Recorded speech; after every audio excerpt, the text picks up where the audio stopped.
श्रृंगी ऋषि के साथ किया है, ध्यान देना। तो श्रृंगी ऋषि दशरथ जी के दामाद है।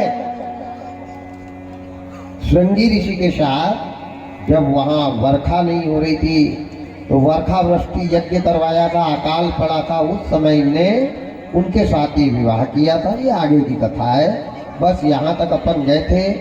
और दशरथ जी को जैसे तैसे बचाया है जटायु ने। राजा ने दशरथ जी को वरदान दिया है कि जैसे मेरे यहाँ पुत्र आएगा, एक तो अभी तक संतान है नहीं, मैंने सारे विकल्प करवा लिए, पर जैसे मेरे यहाँ संतान आएगी तो मैं पहला पुत्र तेरे कल्याण के लिए दूंगा। ये दशरथ जी ने जटायु से कहा है। और ये बात किसने सुनी है? कैकेयी ने। पीछे कौन थी साथ में? कैकेयी। तो कैकेयी को ये बात मालूम है कि मेरे पति ने, मेरे आराध्य ने, मेरे इष्ट ने ये संकल्प किया है। ये बात स्वयं मालूम है कैकेयी को। यहाँ तक अपन ने रात्रिकालीन कथा करी। अब यहाँ से आगे चले। सबसे पहले अपनी वाणी का शुभारंभ करें, मंगलाचरण। मंगलाचरण के बाद एक छोटा सा कीर्तन, और कीर्तन के बाद कथा में प्रवेश करें। श्री हनुमान जी महाराज की जय हो। सरस्वती मैया की जय हो। गणेश जी भगवान की जय हो। रेवा महारानी की जय हो। नर्मदा महारानी की जय हो।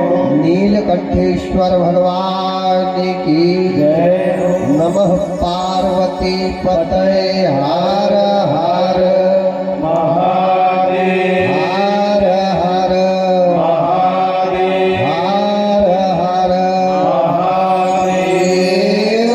शंभो। आज बहुत से लोगों ने एक प्रश्न किया। अच्छी बात है, प्रश्न करना चाहिए। और हमारे निज निवास पे जाकर के कहा कि महाराज जी, आपने कल बताया था कि राजा दशरथ शब्द वेदी बाण मारते हैं, तो फिर दशरथ का बाण श्रवण कुमार की छाती पर क्यों लगा? आप ये कथा जरूर बताएं, क्योंकि ये कथा सुनने की, और यहीं से मैं चालू भी करूंगा, और यहीं से दशरथ के यहाँ दूसरी संतान होने का कारण भी बताऊंगा। दशरथ के यहाँ संतान नहीं होने के दो कारण बताए, होने का एक कारण बताया जटायु। जटायु का वरदान है। जटायु ने कह दिया कि अगर मेरे भाग्य से आ गए तो दे देना, नहीं आए तो कोई बात ही नहीं, मिल जाए तो दे देना, हो जाएगा गरीब का भी कल्याण, नहीं आए तो कोई जाई विधि रख देना। वोल्टेज गया। जय कृष्ण भगवान की जय हो। छोटा सा नाम संकीर्तन करें, इसके बाद आगे की कथा में प्रवेश करेंगे और दशरथ जी के जीवन की गाथाएं में प्रवेश करेंगे। हरे रामा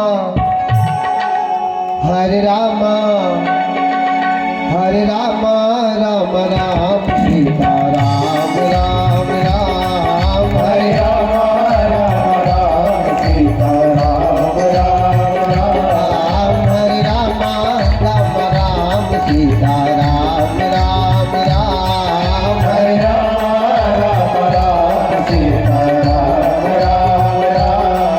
हरे रामा राम राम सीता राम राम राम। हरे रामा राम राम सीता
सत्संगत अति प्यारी, राम कथा के ही अधिकारी, जिनके सत्संगत अति प्यारी। राम कथा सति किरण समाना, संत चकोर करहि जिमिताना। राम कथा सति किरण समाना, संत चकोर करहि जिमिताना। हरे रामा जय हो, हरे रामा जय हो। हरे रामा राम राम सीता राम राम राम। हरे राम राम राम सीता राम राम राम। सीता राम राम राम। सीता राम राम राम। सीता राम राम राम। सीता राम राम राम। सीता राम राम राम। सीता राम राम राम। सीता राम राम राम। सीता राम राम राम। सीता राम राम राम। सीता राम राम राम। सीता राम राम राम। सीता राम राम राम। सीता राम राम राम। सीता राम राम राम। सीता राम राम राम। सीता राम राम राम। सीता राम राम राम। सीता राम राम राम। राजा रामचंद्र जी भगवान की जय हनुमान जी महाराज की जय। आए कथा में प्रवेश करें। दशरथ जी ने जो बाण मारा वो श्रवण कुमार के सीने में क्यों लगा? श्रवण कुमार की तुम्बी से आवाज आ रहा था, डुबाई तुम्बी को पानी में बुलबुलाहट हुई। राजा दशरथ के कानों में गुनगुनाहट हुई। कबा पे तीर ने शब्दों का गजब कर डाला, एक ही तीर ने सीने को पार कर डाला। बहने लगा रे सरवन आंखों से पानी, प्यासे को सरवन चला देने पानी। सुनाता हूँ सरवन के बन की कहानी, प्यासे को सरवन चला देने पानी। बड़ी सुंदर कथा है।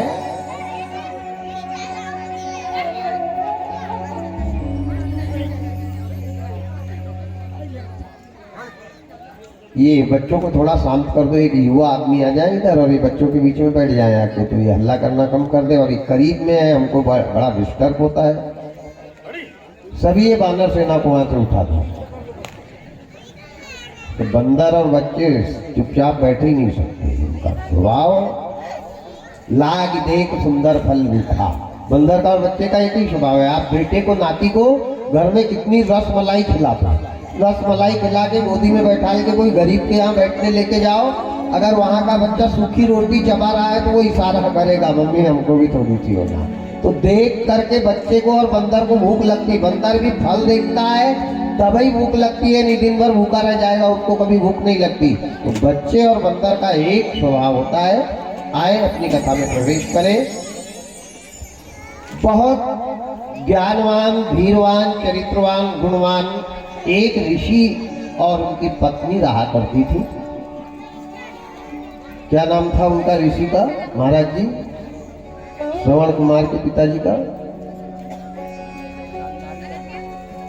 अग्रसेन महाराज। और उनकी धर्म पत्नी का नाम था गांधारी। ये वो गांधारी नहीं, महाभारत वाली गांधारी नहीं है। तो अग्रसेन महाराज बहुत अच्छे थे, चरित्रवान, गुणवान, धीरवान, सर्वगुण संपन्न थे। जिस दिन से गांधारी को ब्याह करके लाए हैं उस दिन से इनके जीवन में बहुत खुशी थी। लेकिन परमात्मा की कुछ महिमा अलग थी। सब कुछ किया इनने, दान, दया, धर्म, यज्ञ, तप, जप सब किया। 18 वर्ष की आयु में इनका विवाह हो गया। 18 वर्ष से 65 साल की आयु हो गई, लेकिन इनके यहाँ कोई भी संतान नहीं है। आदमी चाहता है भगवान जैसा भी हो एक बच्चा हो जाए ताकि मेरा कुल चले, मेरा वंश चले, मेरे वंश का नाम हो। अब डूबते को तिनके का सहारा। अगर दरवाजे पे कोई भिखारी भी आ जाता है तो माताओं का स्वभाव होता है, बाबा देखो ना हमारे यहाँ गुड्डू नहीं आ रहा है, बच्चा नहीं आ रहा है, क्या बात है, कौन सी आड़ी है, कुल देवता की है कि पितृ देवता की है, पता नहीं भगवान ये उम्र आ गई आज तक हमको औलाद का गम सताता रहा। कई के पास ढूंढते, अच्छा कई भगत बाबा भी कलयुग में होते हैं जो दाना देखते देवी मैया आती है उनको, उनके पास भी जाते हैं कई लोग। तो भगत बाबा दाना देकर के कहते हैं भगवान तुम्हारा भंडार भरा रखे, और खुद के भंडार का ठिकाना ही नहीं है। वो दूसरे का भंडार भरते हैं, खुद के भंडार में 4 हाथ का बांस घूम रहा है। मत परेशान हो, मत भटको, जितना भटकोगे ये दुनिया में उतना भटकाने वाले मिलेंगे, इसलिए स्थायी रहो और भगवान पे छोड़ दो। हुई जो राम रचिरा का, जो प्रभु की इच्छा है, प्रभु के बिना कोई दे नहीं सकता दुनिया का, याद रखना। भाग्य को कोई नहीं बदल सकता। आज इनकी उम्र 60-60, 65-65 वर्ष की हो गई, संतान के लिए भटक रहे हैं। कभी भिखारी के पास जाए, कभी पंडित के पास जाए, कभी ज्योतिष के पास जाए, कभी वेदाचार्य के पास जाए, कभी ज्ञानी के पास जाए, कभी भगवताचार्य के पास जाए। सब अपना अपना विकल्प बताते चले। तीर में बाण सब कोई, हवा में तीर सब कोई मारते हो। लग गया तो अपना नाम, नहीं लगा तो जय सीताराम है। लग गया तो अपना नाम और नहीं लगा तो जय सीताराम। तो विकल्प कोई भी बता ही देता है, ये कड़वा सत्य है। तो आज इसी प्रकार 60 साल की उम्र में दोनों पति पत्नी ये कहाँ पहुंचे? एक महात्मा जी के पास, संत जी के पास, दंडकारण्य में जो तप किया करते थे, बड़े यशस्वी, बड़े तेजस्वी दुर्वासा ऋषि। दुर्वासा ऋषि के पास गए। दुर्वासा जी स्वयं शंकर का अवतार है। शंकर स्वयं दुर्वासा है, ये मान के चलो आप। और दुर्वासा से बड़ा क्रोधी, दुर्वासा से बड़ा तेजस्वी दुनिया में कोई संत नहीं हुआ था। इतने तेजस्वी थे दुर्वासा ऋषि। उनके पास गए, जाकर के बैठ गए। बैठ करके दोनों की आंखों से अश्रुपात हो रहा है। संत जी तेजस्वी थे लेकिन दयाशील थे। संत सहहि दुख पर हित लागी। संत दूसरों का हित के लिए स्वयं अपने जीवन को क्लेशित करते हैं। रामचरितमानस में लिखा है, संत हृदय नवनीत समाना। संत का हृदय मक्खन के जैसा होता है। दोनों को रोता हुआ देखा तो दुर्वासा जी ने पूछ लिया, क्या बात है, क्यों रो रहे हो, क्या विषय है? इन्होंने कहा, महाराज अब हमारा चौथापन आ गया है, कब्र में पैर जा रहे हैं, जीवन समाप्त तो होने वाला है। आज तक हमारे घर में संतान नहीं हुई, हमको औलाद का गम सताता रहा, हमको औलाद का दुख है। आप बताओ, क्या अभी भी हमारे पास कोई चांस है, संतान हो सकती है हमारे यहाँ? क्या हमको बेटे का सुख मिल सकता है? क्या हमारे यहाँ बेटा आ सकता है? दुर्वासा जी ने योग लगाया। योग लगा के जो इनकी कर्म रेखाओं को देखा, सच्चा संत और सच्चा ब्राह्मण हाथ और जन्म पत्रिका नहीं देखता है, केवल आपको देख करके बता देगा कि इसके साथ क्या होने वाला है, क्या होगा और क्या हुआ है। ये सच्चे संत और सच्चे ब्राह्मण का परिचय है, ध्यान देना। वो दुर्वासा ऋषि ने योग लगाया। योग लगा के जो देखा कि राम राम राम, इनके भाग्य में तो संतान का सुख है, इनको संतान का सुख मिलेगा, पर इनकी तकदीर में लिखा है अगर बेटे का जन्म हुआ तो ये दोनों बेटे को नहीं देख पाएंगे, और बेटे को अगर इनने देखा तो बेटा नहीं बच पाएगा। ये इनके भाग्य में लिखा था। महात्मा जी को बता दिया संत जी ने कि भाई तुम्हारे भाग्य में ऐसा ऐसा लिखा है, या तो तुम अंधे हो जाओगे या अंधे नहीं हुए तो बेटा नहीं बच पाएगा। इन्हें का प्रभु जो भी हो, अब तो प्रभु की इच्छा पर एक बार हमारी गोदी भर जाए, हमारे घर में लाल आ जाए, बस ये हमारी इच्छा है। इनके परिवार में कोई नहीं, खानदान में कोई नहीं, केवल दोनों पति पत्नी थे। अब धीरे धीरे समय व्यतीत हुआ, समय की बलिहारी समय व्यतीत होते गया। भगवान की कृपा से, महात्मा जी की कृपा से, संत जी की कृपा से माता अरुंधति गर्भवती हो गई। जैसे गर्भवती हुई, इनके पेट में बच्चा आया। जैसे जैसे समय बढ़ने लगा, 1 माह का समय बढ़ने लगा, माता की रोशनी कम होने लग गई आंखों की। संत जी ने पहले ही बता दिया था कि तुम नेत्रहीन हो जाओगे, पर इन्हें कहा था ठीक है, अंधे हो जाए तो हो जाए, पर बेटा तो आ जाए। पुत्र का प्रेम माता पिता के बहुत दुख का कारण बनता है। आज इन्हें कहा ठीक है, 1 महीना का बच्चा आया, माँ की आंखों की ज्वाला चली गई, 2 महीने का बच्चा आया, माता को और कम दिखने लगा। इस प्रकार 3 महीना, 4 महीना, 5 महीना, 6 महीना, 7 महीना, 8 महीना, अंतिम माह चला है, 9 महीना का समय है। जैसे 9 महीना का समय व्यतीत हुआ, बच्चे का आने का समय आया, वैसे ही परमात्मा नेत्र रोग लग गया माँ को, और जैसे नेत्र रोग लगा, गर्भ में बच्चा आने की तैयारी कर रहा है, इधर माता को बड़े जोर से छींक आई तो दोनों आंखें सामने की तरफ गिर गई, जमीन पर गिर गई। माता की आंखों से रक्त की धार बह रही है, खून की धार बह रही है, माता रो रही है। जैसे माता के नेत्र जमीन पर गिरे, वैसे बच्चे का जन्म हो गया। अब ये बात राजा को राजद्वार में पता चली कि हमारे यहाँ बेटा आ गया है, बेटा आ गया है। जैसे बेटे को देखने की लालसा को लेकर के राजा चले हैं, चलते चलते दरवाजे पर भी नहीं आए और राजा अंधे हो गए। राजा को कुछ भी दिखाई नहीं देने लगा, चारों तरफ अंधकार छाया हुआ है। दोनों माता पिता अंधे हो गए, बच्चे का जन्म हुआ। माता की आंखों से आंसू नहीं, खून बह रहा है, और बच्चे को माँ ने गोदी में उठा लिया, उठा करके सीने से लगाया और अपना स्तनपान कराने जा रही है, और नेत्रों से रक्त की धार बह रही है। इधर राजा जैसे किसी अंधे आदमी की लकड़ी गिर जाती है, ऐसे ढूंढते हुए आ रहे हैं। देवी कहाँ हो, देवी अरुंधति कहाँ हो, कहाँ हो, कहाँ हो?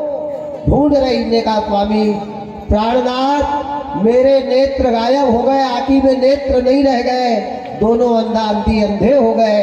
और बच्चे को सीने से लगा करके माता रोते जा रही है, दूध पिलाते जा रही है, रक्त के आंसू माता के बह रहे हैं। वारे परमात्मा, वारे तकदीर, वारे किस्मत, वारे समय की 84। बच्चे को माँ ने लालन पालन किया, बच्चे का नामकरण संस्कार किया, बच्चे का नाम रखा श्रवण कुमार। बड़ा अच्छा बेटा, वास्तविक श्रवण कुमार। श्रवण कुमार आज तक दुनिया में पैदा नहीं हुआ, ये श्रवण कुमार था। धीरे धीरे धीरे पाल पोस के इसको बड़ा किया तो बच्चा भी बड़ा दयालु प्रवृत्ति का था। जब 5 साल की उम्र हुई, गांव में लोगों के यहाँ मांगने जा रहा है, काम करने जा रहा है, और गांव से जो भी थोड़ा मोड़ा बासी कुछ अनाज मिलता था, बेचारा लाता था और ला करके पहले अपने अंधे माता पिता को खिलाता था। ये कथा उन लोगों ने ध्यान से सुनना जो औलाद माँ बाप से अलग रह रही है, जिस औलाद ने माँ बाप से बात करना बंद कर दिया है, जो माता पिता का कहना नहीं मानते, उनने कान खोल के सुनना। 5 साल का बच्चा है, बच्चे को बिगाड़ा सुधारा नहीं जाता, बच्चा स्वयं गर्भ में सुधर भी जाता है, बिगड़ भी जाता है। आज परमात्मा ये बच्चा 5 साल का हुआ, गांव से भिक्षा मांग के ला रहा है, रोटी मांग के ला रहा है, दाल सब्जी मांग के ला रहा, अपने हाथ से अपनी माँ को खिला रहा, अपने पिता को खिला रहा। बच जाता तो बेचारा खा लेता। सोने के पहले अंधी माता के पैर दबाता है, पिताजी के पैर दबाता है, इनको सुला देता है, उसके बाद बेचारा सो रहा है। ये पुत्र का धर्म है, ये पुत्र के कर्म है, ये पुत्र के लिए सबसे बड़ी पूजा है। इससे बढ़ के बेटा के लिए कोई पूजा नहीं है, याद रखना। आज अंतिम दिन की राम कथा है। समय व्यतीत हुआ, धीरे धीरे धीरे धीरे धीरे श्रवण कुमार बड़ा हुआ। जब बेटा बड़ा हो जाता है तो माँ बाप बेफिक्र हो जाते हैं कि भगवान आज तक हमने बेटे को पाला, अब बेटा हमारे को पालेगा। बचपना और बुढ़ापा में कोई फर्क नहीं है। जैसे बचपने में माँ बाप पालते हैं औलाद को, वैसे औलाद को बुढ़ापे में माँ बाप को पालना चाहिए, ये शास्त्र कहता है। श्रवण कुमार 12 वर्ष का हुआ, लोगों के घर मजदूरी करने जाने लगा, काम करने जाने लगा, लोगों के घर मेहनत मजदूरी करता, जो भी कमाई आती जाकर के अपनी माँ के हाथ में देता।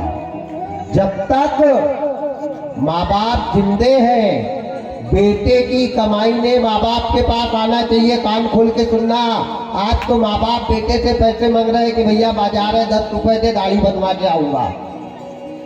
कहाँ है धर्म, कहाँ है न्याय? माँ बाप के होते हुए धन का संग्रह औलाद को नहीं करना चाहिए। बहुत अच्छी बात है, धन करोड़ों का कमाओ, लेकिन पहली कमाई माँ बाप के हाथ में जाए। जिस घर में माता पिता के पास लक्ष्मी का केंद्र रहता है, वहां लक्ष्मी की कमी नहीं रहती, याद रखना। आज श्रवण कुमार जो भी मेहनत मजदूरी करके लाता, वो अपने माता पिता को देता।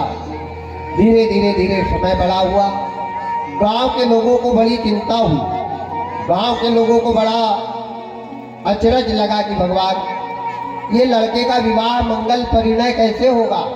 एक काम करो, अपन सब समाज वाले मिलकर के, अंधे माँ बाप है, लड़के का कोई नहीं है आगे पीछे, अपन इसके रिश्तेदार बन जाते हैं, अपन इसके नातेदार बन जाते हैं और ये लड़के का विवाह कर देते हैं। 2 हाथ के 4 हाथ कर देंगे तो बेचारा काम करेगा, काम करके आता है, खाना बनाता है, माँ बाप को खिलाता है, परेशान है। लोगों को दुनिया में दयालु लोग भी है, ऐसी बात नहीं है, बहुत दयालु है दुनिया में। गांव के लोगों ने इसका विवाह कर दिया। इनकी धर्म पत्नी का नाम था सुशीला। सुशीला का मतलब जिसके जीवन में सुगुण, सु यानी अच्छा, शील यानी चरित्र, जिसका अच्छा चरित्र है, ज्ञानवान, धर्मवान, सर्वव्रत धर्म का पालन करने वाली सुशीला के साथ श्रवण कुमार का विवाह हुआ। श्रवण कुमार जिस दिन विवाह करके आया, पहली दिन अपनी पत्नी को समझा दिया कि देखो, मेरे माँ बाप है अंधे, मेरी सेवा करना, मेरे को गिलास भर पानी देना या मत देना। जब मैं नहीं रहूं तो मेरे माँ बाप को मेरी कमी का आभास मत होने देना। तू बेटा बन करके आई है, और आज की औलाद अगर ऐसा अपनी पत्नी को बताने लग जाए ना, तो माँ बाप की दुर्दशा ही नहीं हो, याद रखना। आज के माता पिता की दुर्दशा बहू नहीं कर रही है, उनकी औलाद करवा रही है। औलाद अगर अच्छी रहे तो बहू की क्या ताकत कि सास से अलग हो जाए, सास को गिलास भर पानी नहीं दे, राम राम राम राम राम।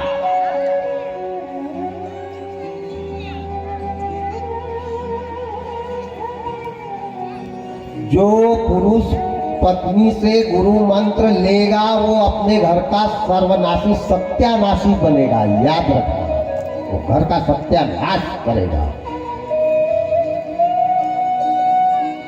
आज श्रवण कुमार ने पहली बार बता दिया, मैं रहूं ना रहूं, मेरे माँ बाप ने कितनी विषम परिस्थिति से मेरे को पाला है, मेरी माँ ने आंखों से रक्त की धार बहाई है तब मेरे को पाया है, और कभी जीवन में मेरे माता पिता को क्लेश, संकट, दुख मत देना देवी। और तू बहू नहीं है इस घर की, तू इनकी बेटी है, इनको जो देगी वो खाएंगे, कभी तेरे से शिकायत नहीं करेंगे। कभी मैं नहीं आया तो इनके पैर भी तेरे को दबाना पड़ेगा, हाथ भी दबाना पड़ेगा, निलाना भी पड़ेगा, इनका श्रृंगार भी करना पड़ेगा, और भोजन पका के इनको खिलाना भी। इनका कोई नहीं है। पत्नी भी बड़ी अच्छी थी सुशीला, वारे परमात्मा, पति के आदेश के बिना एक कदम नहीं उठाती थी। पति जो कहते थे, इसने भगवान की पूजा जीवन में नहीं की। श्रवण कुमार की पत्नी ने रोज उठते बराबर पूजा करती थी, पर भगवान की नहीं, किसकी पूजा करती थी? बाबा रामायण में लिखते हैं, सास ससुर पति पंकज पूजा। सास ससुर पति पंकज पूजा। दूसर धर्म नारी नहीं दूजा। दूसर धर्म नारी नहीं दूजा। सास ससुर पति पंकज पूजा। सास ससुर पति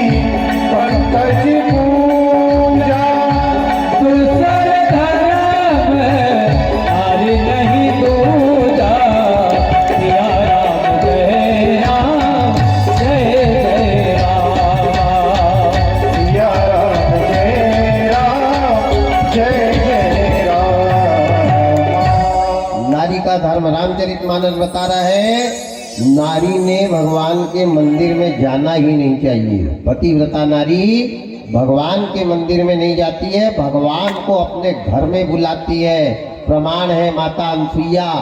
अनसुईया ने ब्रह्मा विष्णु महेश को 2-2 महीने के गुड्डू बना के पलना में डाले थे। बोलो डाले थे कि नहीं? क्या जादू मंत्र जानती थी?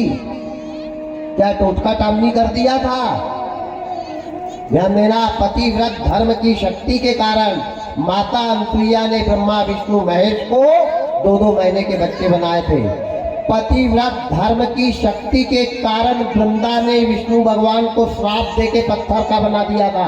बोलो बनाया था कि नहीं? बिल्ली ने अपनी धर्म की प्रबलता के कारण भगवान को अयोध्या से बुलाया था। नारी का सबसे पहला धर्म है उठते बराबर सास ससुर को प्रणाम करना, पति को प्रणाम करना, उसके बाद नहा धो के इनको पेट भर खिलाना, उसके बाद खुद भी पेट भर खाना, तब मंदिर जाना, और नहीं तो रजाई ओढ़ के घर में सो जाना, तब भी नहीं जाना। ध्यान देना, ये धर्म है। और जब तक इस धर्म का पालन नहीं करोगी, दुनिया का दिखावा करने से कल्याण होने वाला नहीं है। घर के देवता भूखे मर रहे हैं और मंदिर के देवता गुलाब जामुन खा रहे हैं। आग लगे उनकी बुद्धि में। राम राम राम राम राम। क्या धर्म है?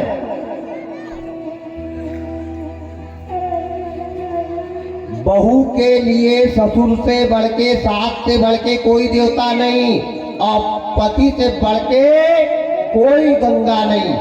प्रमाण है रामचरितमानस का। केवट ने राम लक्ष्मण सीता को गंगा पार किया। बोलो किया? करने के बाद राम जी ने गंगा को प्रणाम नहीं, पूजा किया है गंगा का राम ने, लक्ष्मण ने पूजा किया है। सीता जी 10 हाथ दूर जाकर के खड़ी हो गई। राम जी ने कहा देवी प्राण प्रिय, गंगा की पूजा बोले होएगी गंगा उसके घर की, मेरे लिए कोई गंगा नहीं। मेरे लिए जब तक मेरा पति जिंदा है, मेरे पति के पैरों से बढ़ के दुनिया की कोई गंगा नहीं हो सकती। इस बात का प्रमाण रामचरितमानस है। सीता ने कह दिया, क्या कहा था गंगा से कि मैं आज तेरा पूजन नहीं कर रही हूं, अगर सही में तू गंगा है तो मेरे को एक वरदान दे। क्या वरदान मांगा था? बिना पूजा के गंगा ने सीता को वरदान दिया है। कौन सा वरदान? बाबा लिखते हैं, पति देवर संग कुशल बहोरी, पति देवर संग कुशल बहोरी, आय करहूं मैं पूजा तोरी, आय करहूं मैं पूजा तोरी, पति देवर संग कुशल बहोरी, पति देवर संग कुशल बहोरी, आय करहूं मैं पूजा तोरी, सिया राम जय राम जय जय राम, सिया राम जय राम जय जय राम। क्या कहा था? मैं आज तेरी पूजा नहीं कर रही हूँ गंगा, मेरी गंगा मेरे पति के साथ में है। अगर तू सही में गंगा है तो मेरे को वरदान दे कि हम तीनों जैसे जा रहे हैं ऐसे ही लौट के आएंगे, तब तेरी पूजा करूंगी। वहां गंगा ने सीता को वरदान दिया है। क्या दिया है? अटल हो यही भाग तुम्हारा, जब लग गंग जमुन जलधारा। जैसे तीनों जा रहे हो वैसे तीनों आओगे। रावण नहीं, रावण का बाप भी आ जाए तो इनको अब अलग नहीं कर सकता। ये गंगा ने वरदान दिया है, ध्यान देना।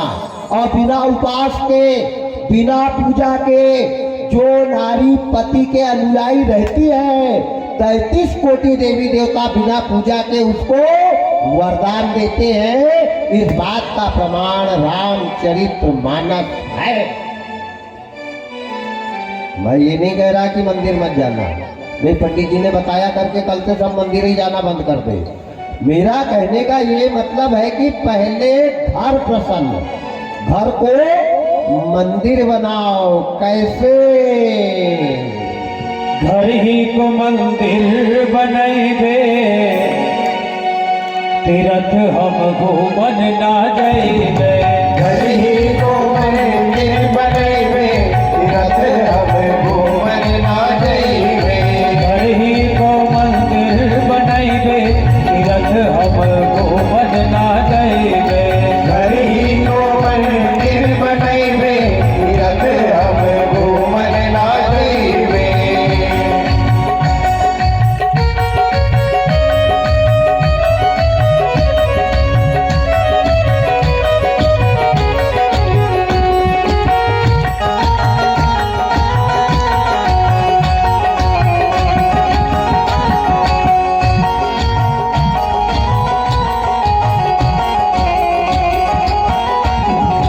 सासू जी को गौरा ससुर जी को शंकर सासू जी को गौरा ससुर जी को शंकर सासू जी को गौरा ससुर जी को शंकर सासू जी को गौरा ससुर जी को शंकर बीज को विष्णु बनैबे तीरथ हम घूमन ना जैबे पतिन को विष्णु बनैबे तीरथ हम घूमन ना जैबे घर ही को मंदिर बनैबे तीरथ हम घूमन ना जैबे घर ही को मंदिर बनैबे तीरथ हम घूमन ना जैबे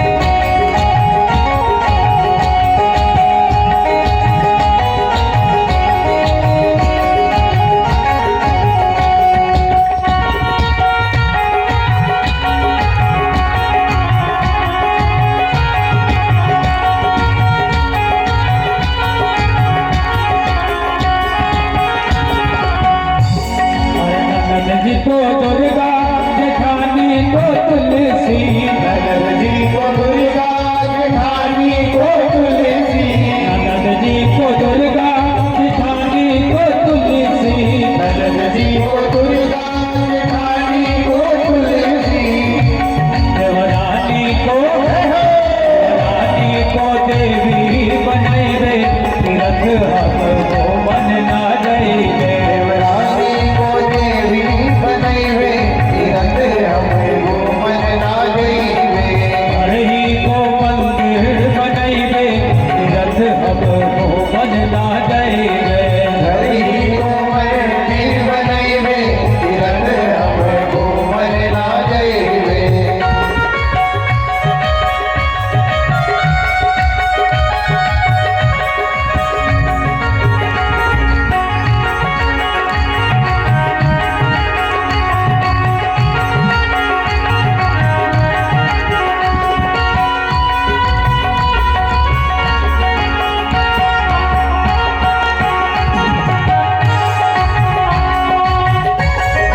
जय हो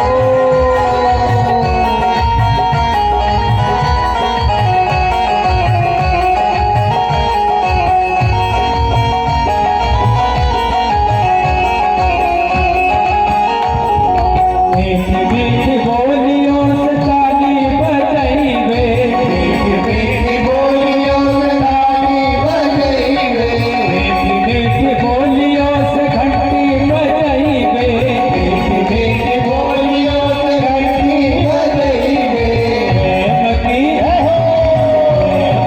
थाली सजैबे तीर्थ हम घूमन ना जैबे बजैबे तीरथ हम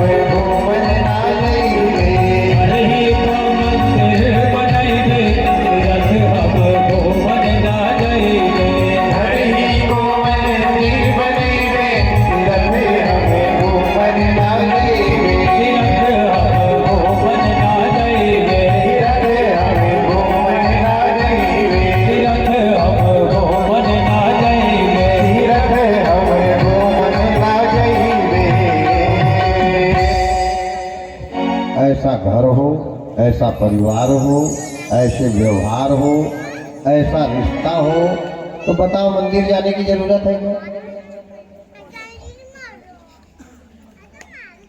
हर चीज घर में है, हर चीज हमारे पास में है, मंदिर जाना चाहिए। मंदिर आस्था का केंद्र है। क्या है मंदिर? आस्था का केंद्र, जहाँ हमारा विश्वास है। बाकी देवता सारे हमारे घर में है। ऐसी शिक्षा, ऐसा उपदेश, ऐसा ज्ञान किसके अंदर था? श्रवण कुमार की पत्नी सुशीला के अंदर। कभी मंदिर नहीं गई, कभी एक लोटा जल नहीं चढ़ाया। दिन निकलता था, उठती थी, अंधे माता पिता सात चतुर को प्रणाम करना, गरम गरम चाय दूध पिलाना, गरम पानी करना, अपने हाथों से नहलाना, तेल लगाना, कंघी करना, कपड़े से सुसज्जित करना, उसके बाद घर का काम करना। बताओ, ऐसी बहू स्वर्ग नहीं जाएगी तो क्या यहाँ टमाटर छिलेगी? बहू ऐसी हो, विचार ऐसे हो। बड़ा अच्छा इनका गृहस्थ जीवन चलते रहा। अंधे माता पिता बड़े प्रसन्न, रोज नए नए व्यंजन बना बना के खिला रही है। कभी कुछ बनाया, कभी कुछ बनाया, कभी कुछ बनाया। अंधे माता पिता इतने प्रसन्न हो रहे कि जितना नेत्र होने पर सुख नहीं था, उतना नेत्र जाने के बाद सुख मिल रहा है। धन्य है परमात्मा। अब श्रवण कुमार का परिवार बड़ा हो गया। पहले 2 थे, अब 2 से 3, 3 से 4 हो गए। अब थोड़ा व्यय बढ़ गया, श्रवण कुमार की आय के स्रोत कम हो गए। एक दिन श्रवण कुमार ने कहा, सुशीला, मैं जा रहा हूँ पड़ोस के गांव में, पड़ोस के शहर में, और रोज दिन आ नहीं पाऊंगा। 2 महीना, 4 महीना, 6 महीना में एक आधी बार आऊंगा, कमाई करके लेके आऊंगा। और देवी, तुमने मेरे माता पिता का विशेष ख्याल रखना। इन्हें कहा, हाँ स्वामी प्राणनाथ, बिल्कुल ख्याल रखूंगी। ऐसा कहकर के श्रवण कुमार दूसरे देश चला गया कार्य करने के लिए। अब सुशीला घर में अकेली है, 2 माता पिता है, अंधे माता पिता। समय व्यतीत होते गया, समय के साथ सुशीला के भाव बदल गए। जो सुशीला पैर दबा रही थी, उसने पैर दबाना बंद कर दिया।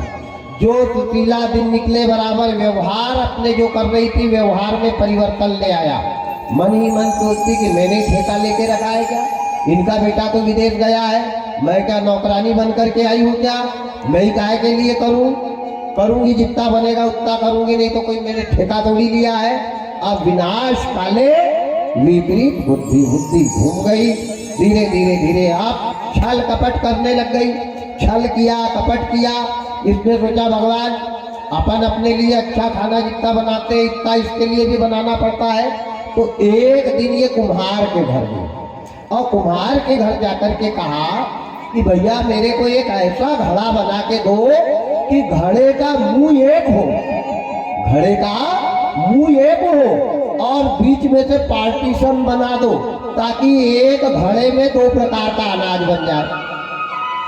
एक तरफ मेरे लिए खीर बना लूंगी और एक तरफ इनके लिए मही की खट्टी महड़ी बना दूंगी। ऐसा विचार किया। विचार करके कुम्हार को कुछ पैसा धन राशि दे दी और पैसे देकर के कह दिया कि तुम ऐसा मटका बना के दो। कुम्हार ने बना दिया, बढ़िया सुंदर। ऊपर से घड़े का एक ही मुंह है, बीच में से एक दीवार बना दी, 2 पार्ट बना दिए। कोई भी देखेगा तो यही कहेगा कि एक ही बर्तन में खाना बन रहा है।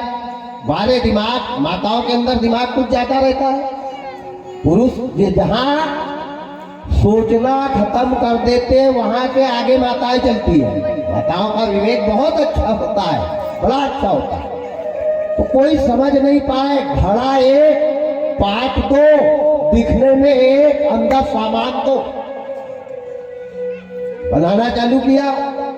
खट्टा मही में बेसन डाल दिया, बेसन डाल के चला दिया। एक पात्र में नमक और डाल दिया, खट्टी खट्टी महड़ी बनाई और अपने लिए बढ़िया एक तरफ के पात्र में दूध की खीर बनाती। रोज थाली लेती, थाली में उनके दोनों अंधा पति पत्नी के भोजन निकाल देती। खट्टी महड़ी वो बेचारे नहीं खिला रहा, फिर भी खा रहे, जीने के लिए खाना तो पड़ेगा। सोच रहे कि भगवान जिस दिन से बेटा गया है उस दिन से हमारे को पेट भर अच्छा भोजन नहीं मिला, पर बहू को बोल भी नहीं सकते, अगर ज्यादा बोला चली जाएगी तो और आफत, ये खट्टा मिल रहा है ये भी नहीं मिलेगा, अब मरता क्या नहीं करता। इन्हें कहा ठीक है, तो ये कोई जो राम रची राका बेचारे खाते गए, जैसे तैसे दांत ठनक गए पूरे, रोज दिन वही खा रहे, अब आदत सी हो गई, हैबिट में आ गया। अब 4 महीने के बाद श्रवण कुमार चल करके आए। 4 महीने के बाद श्रवण कुमार चल करके आया। श्रवण कुमार ने अपने माता पिता को देखा, बड़े प्रसन्न दिखे। माता पिता ने कभी अपने बच्चे से बहू की चुगली नहीं बताई। पत्नी से मिला, पत्नी से मिलकर के 1-2 दिन का समय व्यतीत किया और श्रवण कुमार ने सोचा कि आज शिकार करने के लिए जाता हूँ, बहुत दिन से नौकरी कर रहा हूँ, अब शिकार करने जाऊंगा। ऐसा विचार बना करके श्रवण कुमार ने तरकस बाण कमान संधान किया और शिकार करने चलने लगा। चलते सरयू नदी के उस तरफ गया। अब सरयू नदी के उस तरफ अयोध्या नगरी, अयोध्या में राजा दशरथ की बहुत बड़ी पुष्प वाटिका है। ध्यान देना, दशरथ जी ने श्रवण की छाती में बाण कौन सा मारा था वो कथा मैं बता रहा हूँ, उसके बाद यहीं से आगे बढ़ेंगे। अब गया दशरथ की राजधानी में पुष्प वाटिका में शिकार करने लगा। उस समय वहां एक मृगणी का जोड़ा चल करके आया, चल रहा था, दोनों मृगणा मृगणी दोनों चल रहे थे। मृगणी के पेट में मृगणा का बच्चा पल रहा था। श्रवण कुमार वहीं जाकर के एक झाड़ी में छुप गया। अब मिर्गा रह गया पीछे, मृगणी चलते आगे चली गई।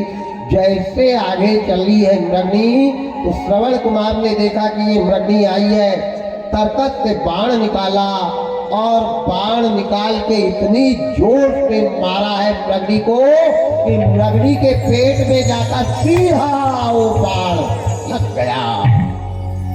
जैसे लगा आर पार हो गया, तो मृगणी के पेट का जो बच्चा था वो बच्चा मर गया, पेट में, माँ के पेट में मर गया। मृगणी चारों पैर ऊपर करके चिल्ला रही है, बाण फंसा है। जैसे मृगणी गिरी, मृगणी के मुंह से अचानक मनुष्य के जैसी आवाज निकली। श्रवण कुमार ने सोचा भगवान मेरा बाण कोई आदमी को लग गया।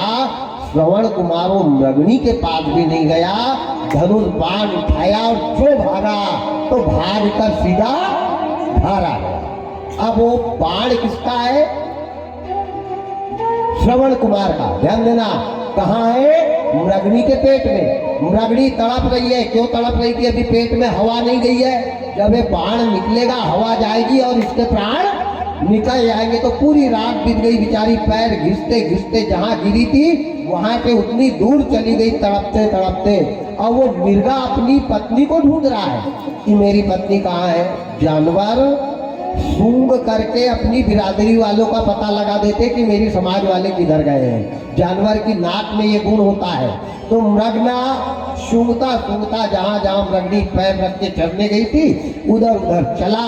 चलते जहां मृगनी तड़प रही है वहां आया और वो मिर्गा बड़ी जोर जोर पे रोने लगा कि भगवान मेरी पत्नी को कौन पापी ने मार दिया, जो जीभ से चाट रहा है, मानो वो बाण को निकालना चाह रहा है कि भगवान मेरी पत्नी के पेट में से बाण निकाल दे।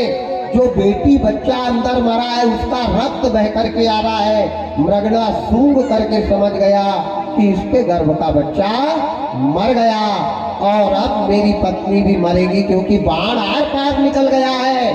खूब रोया है, रोता हुआ गया है और जाकर के एक पेड़ से अपने सिर को टकराने लगा।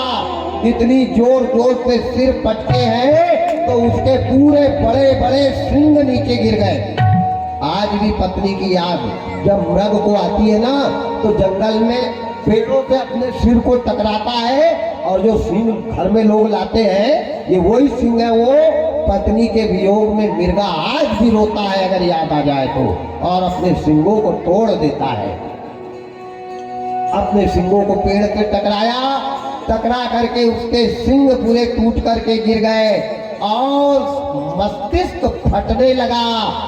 मरते मरते वो मिर्गा ने श्राप दे दिया क्या श्राप दिया कि अरे व्याघ्र, ओ पापी, जिसने मेरी पत्नी को ये बाण मारा है, आज हम 3 प्राणी मर रहे हैं। एक तो मैं मर रहा हूँ, एक मेरा बच्चा माँ के गर्भ में मरा, मेरा बच्चा उसकी माँ के गर्भ में मरा, और मेरी पत्नी मर रही है। हम 3 लोगों के प्राण जो बाण ने लिए हैं, यही बाण से मारने वाले के भी 3 प्राणियों के प्राण जाएंगे, प्राण जाएंगे, प्राण जाएंगे। ये श्राप दे दिया मृगा ने। कमान से निकला बाण और जबान से निकले शब्द कभी वापस नहीं। मृगा भी मर गया। अब पूरी रात व्यतीत हुई, ब्रह्म मुहूर्त हुआ। राजा दशरथ सुबह सुबह फूल तोड़ने के लिए अपने पुष्प वाटिका में आए। दशरथ का कोई कसूर नहीं है, याद रखना। सुबह सुबह पुष्प वाटिका में आए, आकर के चारों तरफ मालती के, जूही के, चावला के, चमेली के, मोगरा के, जाशमान के, गुलाब के पुष्प तोड़कर पूजा के लिए, रंगनाथ जी की पूजा के लिए पुष्प तोड़ने के लिए आए। अब पुष्प तोड़ते तोड़ते जब बगीचा में घूमने लगे चारों तरफ, तो मृगणी दिख गई तड़पते हुए। राजा दशरथ के सर्कस में बाण थे, कौन से शब्द भेदी, हाथ में कमान था, और राजा दशरथ गए मृगणी के पेट में। जैसे बाण देखा तो राजा दशरथ ने सोचा राम राम राम, कौन पापी ने ये मृगणी को मारा है। राजा दशरथ ने वो बाण को उल्टा पकड़ा और पकड़ के जो खींच कर निकाला तो मृगणी के प्राण पंखेरु निकल गए। और धोखे से राजा दशरथ ने वो बाण अपने शब्द भेदी बाण में, तरकस में रख लिया। ध्यान देना, वो बाण अपने तरकस में रख लिया और मृगणी का मृतिका संस्कार करवाया है, और वो बाण को तरकस में रख के राजा दशरथ घर चले।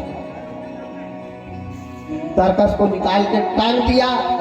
श्रवण कुमार घर चला गया। अब जब श्रवण कुमार, ये दशरथ चले गए अयोध्या, श्रवण कुमार चला गया अपनी राजधानी में। श्रवण कुमार जब घर गया तो श्रवण कुमार के मन में विचार आया कि बहुत दिन हो गए माँ पिताजी के साथ में खाना नहीं खाया है, आज माँ पिताजी के साथ खाना खाता हूँ। तो इसकी पत्नी बहुत होशियार थी, एक ही चम्मच वो मटके में डाले तो एक तरफ से खीर निकाले अपने पति के लिए और अपने लिए, और वही चम्मच को थोड़ा सा इधर करके डाले तो खट्टी मैड़ी निकले। श्रवण कुमार समझ नहीं पाए। श्रवण कुमार माँ के पास भोजन करने के लिए जैसे बैठे, पत्नी ने मना किया कि स्वामी तुम मत जाओ। अरे अपन करेंगे, कहाँ उनके साथ कर रहे, कितने दिन में आए हो, मेरे साथ कभी खाना खाया ही नहीं, अब बुलाने के चक्कर में आ जाओ इधर, अपन इधर खाएंगे। ने कहा नहीं, तेरे साथ कभी भी खा लूंगा, लेकिन माँ के हाथ का भोजन तो किस्मत वाली औलाद को मिलता है बेबी, सबको नहीं मिलता। काम करो सिद्ध चाहे देर हो, भोजन करो माँ के हाथ का चाहे जहर हो, सलाह लो भाई की चाहे बैर हो। ये बात ध्यान रखना। माँ के हाथ का भोजन बेटे को, अरे राम राम राम राम राम, किस्मत वालों को मिलता है, अरे गहरे नत्थू खैरे को मिल जाए नाम छोड़ो। आज श्रवण कुमार जैसे माता के पास गया और माँ के हाथ का निवाला छीन करके मुंह में जैसे रखा, पूरे दांत ठनक गए। बोले माँ ये क्या खा रही हो? माँ ने कहा क्या करूं बेटा, जिस दिन से तू विदेश कमाई करने के लिए गया मेरे लाल, उस दिन से ऐसा ही भोजन मिल रहा है। जाकर के अपनी पत्नी से कहा देवी मेरे माता पिता के लिए कैसा भोजन बनाया? इनने कहा स्वामी जो उनके लिए बनाया वही मेरे लिए बनाया, देख लो जाकर के मटके में। श्रवण कुमार जो गए, जो मटके को उठा करके देखा तो एक तरफ सफेद खीर रखी हुई थी, एक तरफ पीली पीली खट्टी महड़ी रखी हुई थी। श्रवण कुमार ने वो मटका उठाया और ले जाकर गली में फेंक दिया और अपनी पत्नी को कहा देवी तेरे जीवन को धिक्कार है, आज से तेरा पति तेरे लिए मर गया। मेरे माँ बाप को तूने जितनी तकलीफ दी है इसका बदला आज मैं चुकाऊंगा। ऐसा विचार किया और अपनी पत्नी का परित्याग कर दिया। ध्यान से सुनना, और उन लोगों ने ध्यान से सुनना जो पत्नी के चक्कर में आकर के माँ बाप से बुरे हो रहे हैं, उनने कान खोल के सुनना। कौन सा कर्ज अदा करोगे माँ का? कौन सा कर्ज अदा करोगे? आज श्रवण कुमार गया है, श्रवण कुमार ने पैर के जूते निकाल दिए, तन बदन पे के कपड़े निकाल दिए, एक फटी सी धोती की लुंगी लगा ली, सब छोड़ दिया और पत्नी से कह दिया ये घर, ये मकान, ये महल, ये प्रॉपर्टी तेरे को मुबारक हो, मेरी सबसे बड़ी दौलत मेरे माँ बाप है। अगर मेरे माँ बाप दुखी है तो मेरा जीवन बेकार है।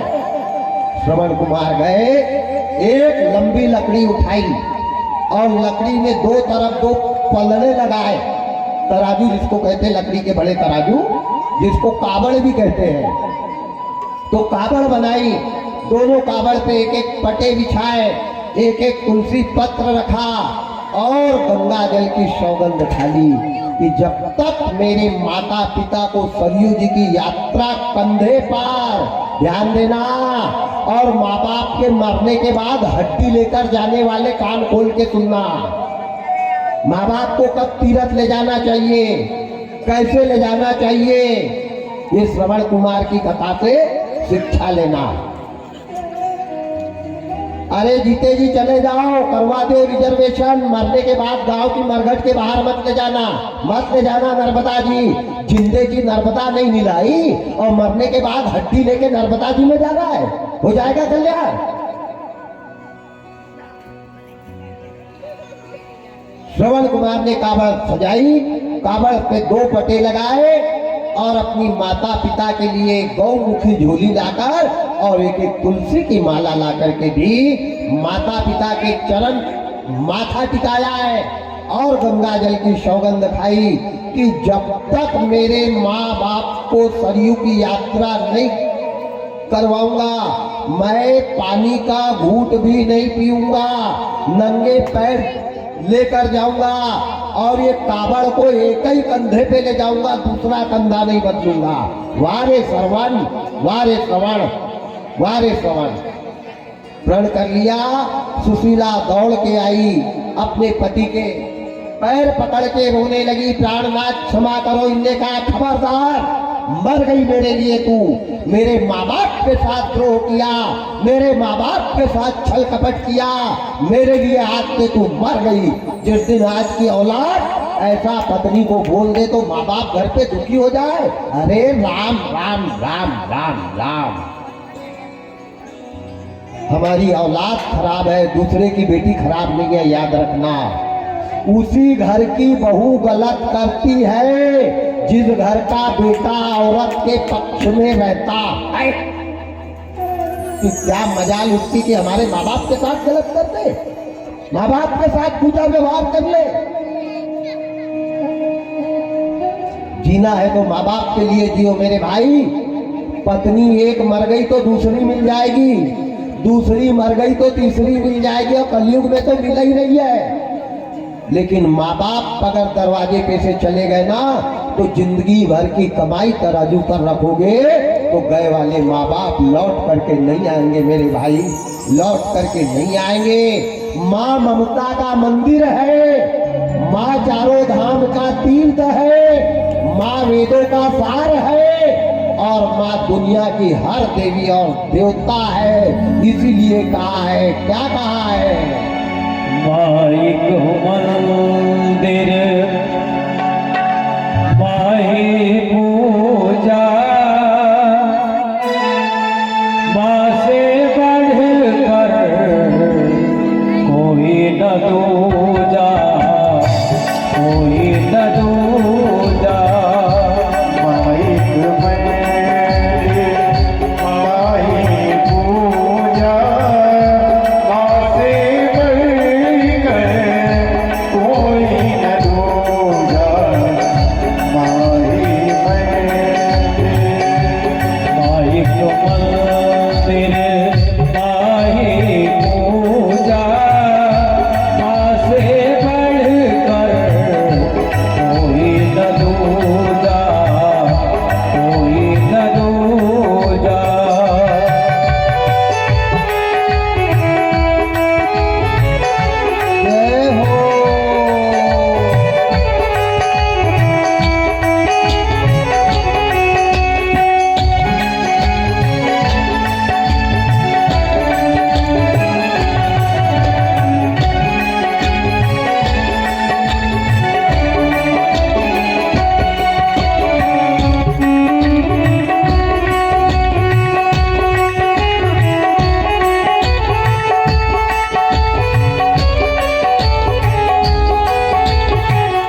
माँ मंदिर है, माँ चारों धाम की यात्रा है, माँ से बढ़ के कोई देवता नहीं है। ध्यान देना। अरे कथा की तो बात दूर है, अच्छे अच्छे भजन ही सुन लो। भजन सुन करके ही अगर सुधर गए ना तो कल्याण हो जाएगा। माँ मंदिर है पर पूज कौन रहा है? माँ देवता है पर पैर कौन धो रहा है? माँ खाती है पर बैठ के निवाला कौन खिला रहा है? जो नहीं खाते उसके पास लेके पहुंच जाते। पोला पे मिट्टी के बैल का पूजन होता है, उनको भोग लगाते हैं, कहते खाओ। मालूम है कि वो मिट्टी के हैं, खाएंगे नहीं। पोला पे मिट्टी के बैल पूजे जाते हैं और जो खाने वाले दरवाजे पे बंधे हैं उन पे लट चलाए जाते हैं। वारे इंसान, आग लगे उनकी बुद्धि में। राम राम राम राम राम। पता नहीं कौन से पुराण में लिखा है कि मिट्टी के बैल का पूजन करना और सही के बैल को लाठी से पटकना, मारना, बैलगोड़ी पट में कूदना। उनको कहाँ लिखा है पता नहीं। क्या मानव की मानसिकता बदल गई है। अंतिम दिन की कथा है। मैं निवेदन कर रहा हूँ, ईश्वर की सेवा, ईश्वर की भक्ति, पंडित की सेवा, पंडित का ध्यान करना या मत करना, लेकिन माँ बाप को कभी मत भूलना। जिस दिन माँ बाप को भूल गए, दुनिया का कोई देवता तुम्हारे सामने नहीं आएगा। इस बात को लिख लेना, इस बात को लिख लेना। माता पिता को बढ़ के राम। ताली बजाने में नहीं होएगा, ऐसा करना पड़ेगा। कल से याद रखना, नहीं आगे पाठ पीछे कपाट, 16 दुनिया 8। फिर घुस जाओ 84 के चक्कर में।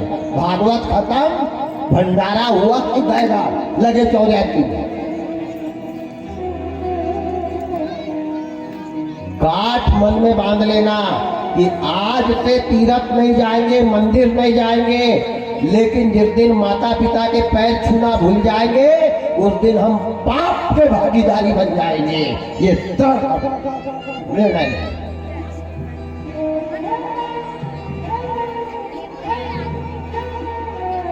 यहीं पे देख ले, श्रवण कुमार ने अपनी जिंदगी में एक अगरबत्ती भी नहीं लगाई है, और अगरबत्ती लगाने की जरूरत भी नहीं है। क्या जरूरत? कावड़ लाई, कावड़ पे माता पिता पे कह दिया, माता पिता चलो मैं तुमको सरयू की यात्रा करवाऊंगा। माता पिता ने मना किया, इन्होंने कहा बिल्कुल नहीं, तुम्हारा जो उपकार है, तुम्हारे जो अत्याचार तुम्हारे ऊपर ये पत्नी ने किया है, इसको मैं भरूंगा माँ। अगर मैं इसको लाता नहीं तो तुम्हारे ऊपर अत्याचार होता नहीं, कारण मैं हूं। याद रखना, अगर बहू सास ससुर को प्रताड़ित कर रही है तो पाप औलाद को भी लगेगा। ये बात को भी मत भूलना, ध्यान देना। आज परमात्मा दूर झटक दिया पैर, सुशीला को एक तरफ किया और पृथ्वी माता को प्रणाम किया है। नंगे पैर, मई जून की धूप तप रही है, तन पर एक कपड़ा नहीं, केवल माता पिता के पानी के लिए एक कावड़ में रस्सी में तुम्बी बांधी थी। तुम्बी समझते हो ना, जो लौकी लगती है सूखी वाली लौकी, उसका बीजा निकाल दो और उसमें रस्सी बांध करके पुराने लोग उसमें पानी लाया करते थे। कई संत महात्माओं के कुटिया पे आज भी है वो। तो तुम्बी को लेकर के चला। तुम्बी रखने का कारण क्या था? माता पिता के लिए पानी लाना। उसने तो खुद ने सौगंध खा ली है कि जब तक सरयू की यात्रा पूरी नहीं होगी मैं पानी का घूंट नहीं पीऊंगा। अब कावड़ पे लेकर के माता पिता को उठाया और चला। चलते चलते चलते चलते चलते चलते धूप में पसीना पसीना हो गया। पैर धूप के मारे जल जल कर बड़े बड़े फपोले आ गए। फपोले आकर के फूट गए। उसमें रेत लग रही है, गर्म लग रहा है, तड़प रहा है और कह रहा है जितना मैं तड़पूंगा उतना मेरे माँ बाप के पाप से उरीन हो जाऊंगा। ये शरीर को तड़पा डालूंगा, जला डालूंगा, राख कर दूंगा, क्योंकि मेरे माँ बाप के साथ इतना अत्याचार पापिनी ने किया। अरे जिनने खून के आंसू बहाए, मेरे को पाला, आज वो माँ बाप के ये हाल करे। दिन भर चल रहा है, जब माता पिता को प्यास लग जाती तब कावड़ को उतारता और सरोवर से, नल से, तालाब से पानी लाकर उनको पिलाता और फिर चलने लग जाता। और एक बात याद रखना, एक ही कंधे पर संकल्प लिया है, दूसरे को बदलना नहीं है। कंधे पे फोड़ा हो गया, लाल हो गया, लकड़ी घिस-घिस कर, पानी बहने लग गया, खून बहने लग गया, पर श्रवण कुमार ने सरयू की यात्रा कैंसिल नहीं करी। आज जा रहा है श्रवण माता पिता को लेके। आज तो साधन है, मारुति में श्रीमती जी बगल में बैठी है और पीछे डॉगी बैठा है, माँ बाप घर में तड़प रहे हैं। डॉगी जा रहा है तीर्थ, आग लगे वो डॉगी को। क्या करोगे? माँ बाप को कब भर चाय नहीं मिल रही है, डॉगी पार्ले जी खा रहा है। वारे बुद्धि, और जाओ इंग्लैंड पढ़ने के लिए। क्या धर्म है? माँ बाप को हाथ पकड़ के औलाद नहीं घुमा रही, लेकिन कुत्ता को घर का मालिक सुबह घुमाने, लेटरिन कराने ले जा रहा। आग लग जाए उसकी बुद्धि में। हे भगवान, सिर फोड़ना, जरा तो शर्म कर लो। कितना बेशरम बन गया इंसान। बड़ी विडंबना है। थोड़ा बहुत नहीं, पूर्ण रूपेण अंधकार छा गया है। थोड़ा बहुत छाए तो थोड़ा उपाय भी हो जाए। चारों तरफ लग गई है अंगार। सत्य जल रहा, धर्म जल रहा, न्याय जल रहा, व्रत जल रहा, तप जल रहा, सब तो जल रहा है। दोपहर में सुना ना, आग लगी बड़ी भारी। कितनी भयंकर आग लगी है, अत्याचार की, पापाचार की, दुराचार की। आदमी अपने धर्म से मुकर रहा है।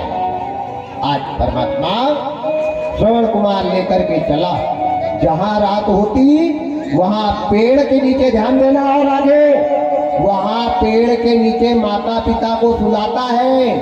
और सबसे पहले माँ के दिन भर का थका पैर फूट गए हैं, कंधा छिल गया है। जब तक माँ बाप नहीं सोते थे तब तक माँ बाप के पैर दबाता था। आज औलाद के पैर माँ बाप दबा रहे। ईमानदारी से बताओ, दबा रहे कि नहीं? 17 साल का बेटा हॉस्पिटल में एडमिट है, 50 साल की माता पैर दबा रही है, झंडू बाम लगा रही है खोपड़ी में। अरे दबा दे उसका गला। हो रहा कि नहीं? जिसको अस्पताल में रहना था वो घर में है, और जिसको घर में रहना था वो अस्पताल में। माँ बाप कर रहे औलाद की सेवा, और कोई कलयुग देखने का बाकी रह गया।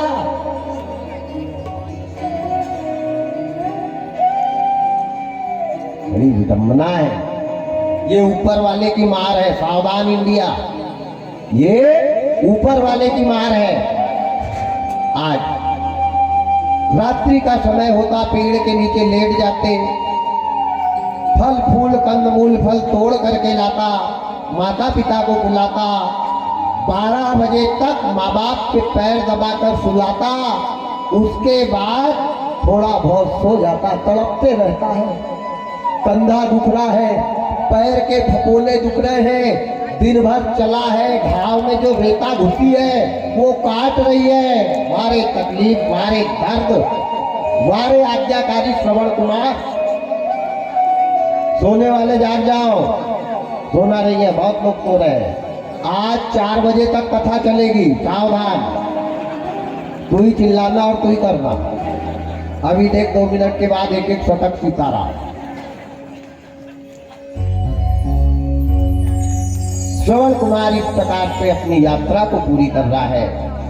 चलते चलते चलते चलते चलते चलते चलते चलते सरयू जी से 6 किलोमीटर दूर आया। गर्मी के दिन एक बहुत बड़ा आम का वृक्ष था। गहरी गर्मी के दिन गहरी छाया थी। आम के वृक्ष के ऊपर हजारों पक्षी चहचहा रहे हैं चारों तरफ से। श्रवण कुमार ने कावड़ को ले जा करके उस घनघोर जंगल में उतारा। उस पेड़ के नीचे माता पिता को बैठा और कह दिया, माता पिताजी आप यहीं रहो, मैं आपके लिए पानी लेकर आता हूँ। गर्मी के दिन थे, पक्षी का झुंड जा रहा है। श्रवण कुमार ने पूरे जंगल में ढूंढ डाला, कहीं पानी नहीं मिला। गर्मी के दिन में जैसे पक्षी के झुंड को जाता देखा, तो आप याद करना, पक्षी का झुंड गर्मी के दिन में जहां पानी रहता है वहीं जाकर उतरता है, वहीं जाकर के उतरता है। अब वो झुंड को देखता हुआ श्रवण कुमार चला। चलते चलते चलते चलते पक्षी का झुंड पहुंच गया कहाँ? सरयू नदी के तट पर। श्रवण कुमार भी वहीं गया। जहां श्रवण कुमार पानी भरने के लिए गया, उसी दिन उसी समय वही सरयू जी के तट पर राजा दशरथ शिकार खेलने के लिए आए थे और वही तरकस रखा था जिसमें श्रवण कुमार ने जो बाण मृगणी को मारा था, वही बाण श्रवण दशरथ के तरकस में था। होली को कोई टाल नहीं सकता है, क्योंकि जो जस करहि सो तस फल चाखा। ये दशरथ के तरकस में बाण किसका है? श्रवण कुमार का। मृगणी के नहीं, 3 लोगों के ये बाण ने प्राण लिए हैं। श्रवण कुमार का पानी भरने जाना, दशरथ का शिकार खेलने आना, और श्रवण कुमार ने सरयू जी को प्रणाम किया। वारे तकदीर, वारे किस्मत। माता अरुंधति के स्तन में खुजलाहट आने लग गई। ध्यान देना, नारी का अंग जब खुजली चलता है तो बेटे के जीवन में मौत तुल्य कष्ट आता है। इस बात को लिखना। अंधी माता समझ गई, भगवान मेरा अंग खुजला रहा है, आज मेरे बेटे के जीवन में कोई न कोई संकट आ गया है। ये माँ समझ गई।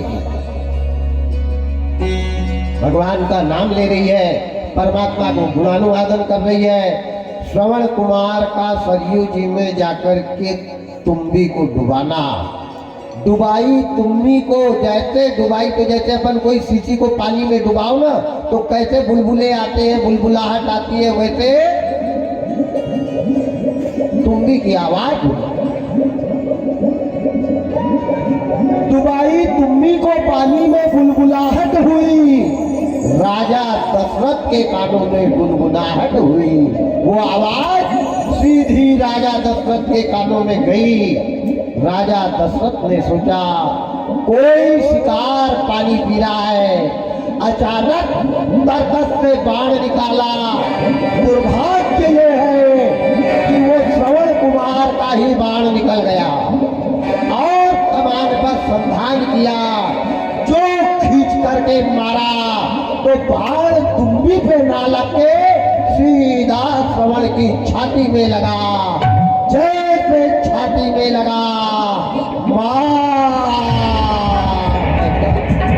श्रवण कुमार सरयू में गिर गया। तुम्बी हाथ से निकल गई और सरयू जी में खून बहने लग गया। श्रवण कुमार के खून से सरयू नदी लाल हो गई। श्रवण कुमार भगवान से कह रहा है, ओ परमात्मा, हे मौत तूने हमको दर दर रुला के मारा। हे मौत तूने हमको दर दर रुला के मारा। हे मौत तूने हमको दर दर रुला के मारा। हे मौत तूने हमको दर दर रुला के मारा। दर दर रुला के मारा, धर से रुला के मारा। दर दर रुला के मारा, धर से रुला के मारा। दर दर रुला के मारा, धर से रुला के मारा। दर दर रुला के मारा, धर से रुला के मारा। हे मौत तूने हमको दर दर रुला के मारा। हे मौत तूने हमको दर दर रुला के मारा।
कुमार भगवान, मेरे अंधे माता पिता का क्या होगा? ओ मौत, तूने हमको कहाँ लाके मारा? घर से किया था बेघर, घर से बेघर हो गए, वन में बुला के मारा। आखिरी पर श्रवण कुमार को मृगणी दिखने लग गई और फिर कहा, क्या दोष है किसी का, अपने कर्म है खोटे, घर के चिराग में ही घर को जला के मारा। मेरी पत्नी मेरा दुश्मन बनी, मेरे कर्म मेरे दुश्मन बने। श्रवण कुमार के सामने मृगणी दिख रही है, तड़प रही है और मिर्गा का श्राप याद आया। मिर्गा ने श्राप दिया था कि जिस बाण से हम तीन मर रहे हैं, यही बाण तीन के प्राण लेगा, प्राण लेगा। शरीर जी में खून बह रहा है, तुम भी हाथ से निकल गई और बहते हुए चली।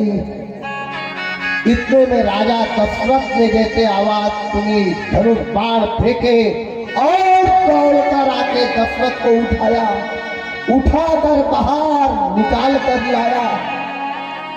बाण छाती से निकाला, श्रवण कुमार के प्राण निकले जा रहे हैं, मेरे निकसे जाते प्राण।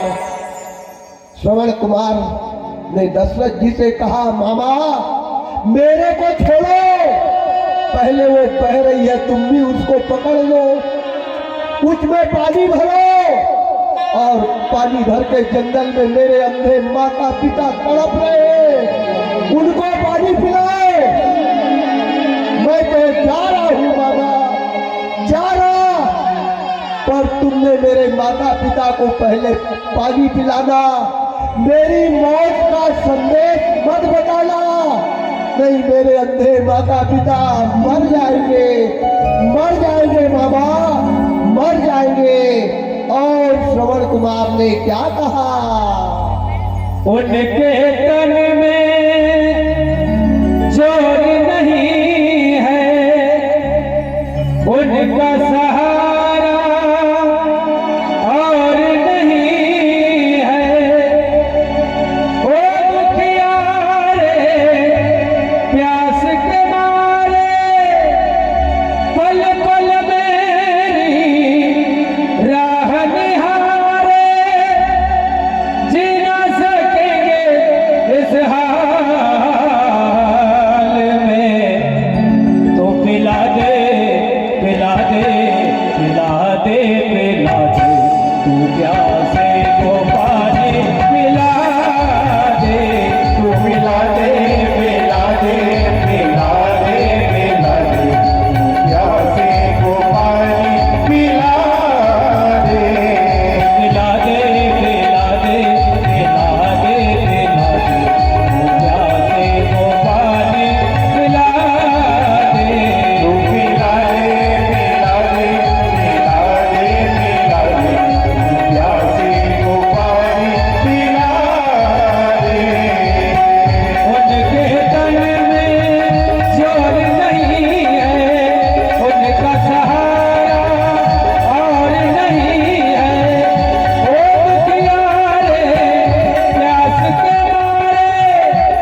की जय हो। जैसे दशरथ जी ने आकर के श्रवण को उठाया, बाण निकाला, प्राण निकलने वाले थे। श्रवण कुमार ने कहा, मामा मेरे को छोड़ो, अब तो मेरा मरना निश्चित है। अब मेरे को दुनिया का कोई नहीं बचा सकता, क्योंकि मेरे सामने वो दृश्य दिख रहा है। मामा, एक नगनी को मैंने मारा था, वही बाण ने मेरे प्राण लिए हैं। दशरथ जी ने जैसे वो बाण को देखा तो सिर पकड़ लिया कि राम राम राम, ये बाण तो वही बाण धोखे से मेरे पास आ गया जो मैंने नगनी के पेट में से निकाल कर रखा था। सरवन ने कहा, बाबा तुम भी बह रही है, उसको पकड़ लो, मेरी आस छोड़ो। मेरे अंधे माता पिता हैं, पत्नी से दुखी देख करके मैंने उनको सरयू की यात्रा करवाने लाया था, और मैं ये तुम्बी में उनके लिए पानी लेने आया था। मामा वो तुम्बी ले जाओ और ले जाके मेरे अंधे माँ बाप को पानी पिला दो। उनको ये हाल मत बताना कि मैं आज मारा गया, नहीं, मेरे माँ बाप तड़प तड़प के मर जाएंगे। पानी नहीं पिएंगे मामा, पानी नहीं पिएंगे। जाओ, पहले उनको नीर पिलाना, बाद में मेरा हाल बताना। अब मैं जा रहा हूँ मामा, अब मैं जा रहा हूँ। इतना कहा श्रवण कुमार ने गर्दन झुका।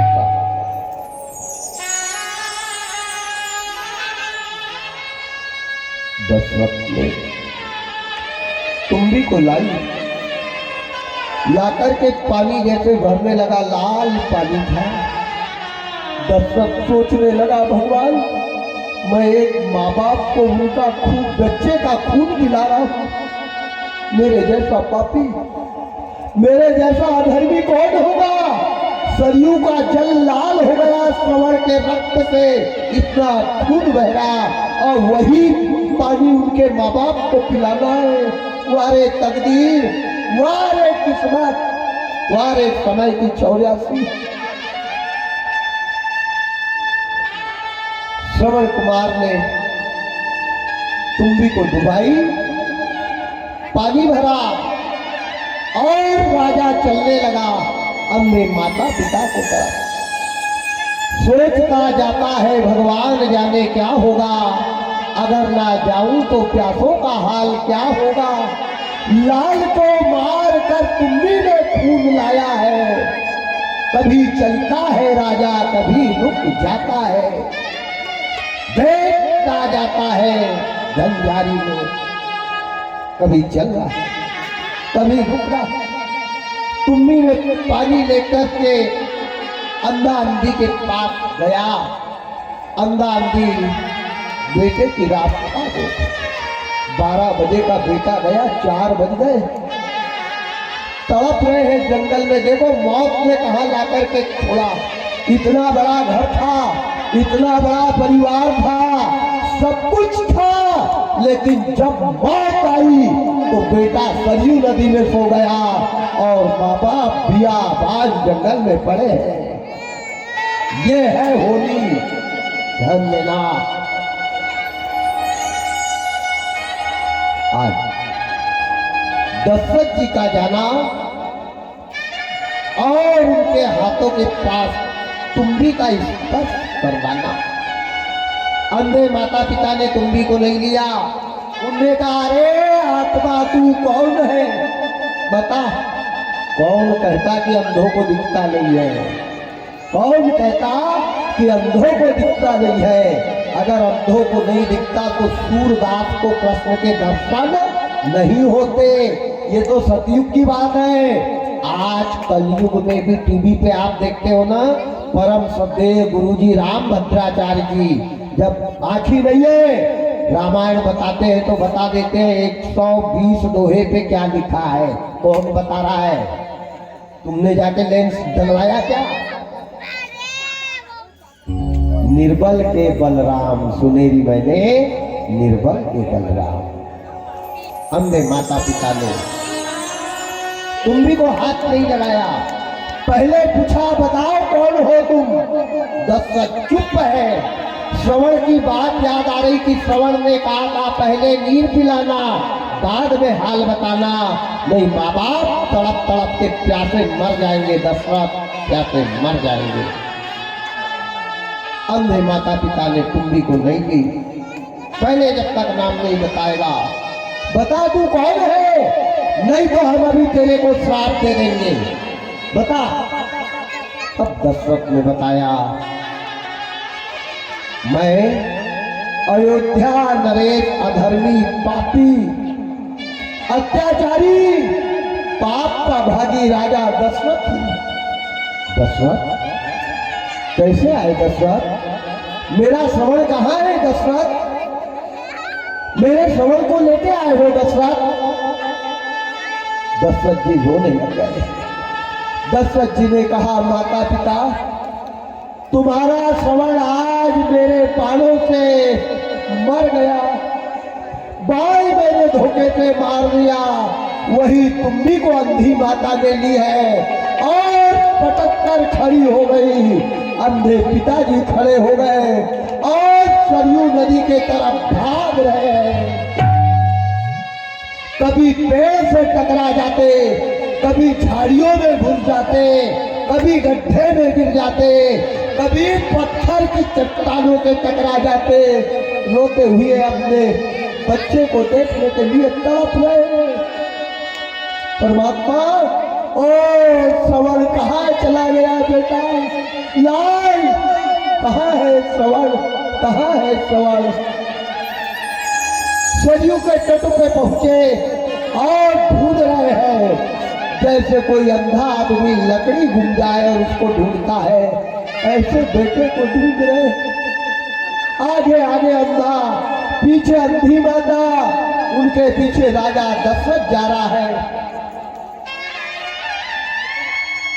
सरयू के तटों तट ढूंढते गए। अचानक किनारे पे श्रवण कुमार मरा पड़ा मिला। माता गई और जाकर के अपने बच्चे को गोदी में ले लिया। बेटा, हमारी यात्रा करवाते करवाते खुद में यात्रा कर ली मेरे लाल। कहाँ है श्रवण? ओ श्रवण, ओ श्रवण, ओ श्रवण। अपने मरे बेटे के गालों का चुंबन कर रही है, उसके मुंह में स्तन खोल कर दे रही है। कह रही है, बेटा भूखा प्यासा चला गया, जाते जाते भी मेरा दूध पी करके जाता लाल। बाबा लिखते हैं, बाहर बाहर मुख चुमती माता, बारी बारी मुख चूमती माता, नयन नेहाजल पुलकित गाता, नयन नेहाजल पुलकित गाता, बार बार मुख चुमती माता, बारे बारे मुख चूमती माता, नयन नेहाजल पुलकित गाता, नयन नेहाजल पुलकित गाता। सिया राम जय राम, जय जय राम, सिया राम जय राम, जय जय राम। बार बार मुख चूमती माता, बार बार माता अपने बच्चे के गालों का चुंबन कर रही है, मरे बच्चे के मुख में दूध दे रही है। कह रही, बेटा जाते जाते मेरा दूध पी करके जाता लाल। भूखा प्यासा चला गया। अंधे माता पिता के दर्द की, दुख की कोई सीमा नहीं रही। अब हम किसके सहारे जीना? अब क्या जीना? अब क्या जीना? जिसकी पूरी दुनिया लूट गई, अब किसके लिए जीना? ध्यान देना, अभी तक दशरथ के यहाँ औलाद नहीं हुई। हुई क्या? नहीं।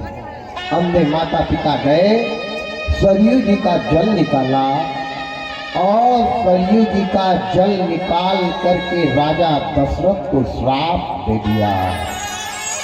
जैसे जल लिया है बड़े जोरों से आकाश कड़कने लगा, सागर खोलने लगा, धरती हिलने लग गई। अब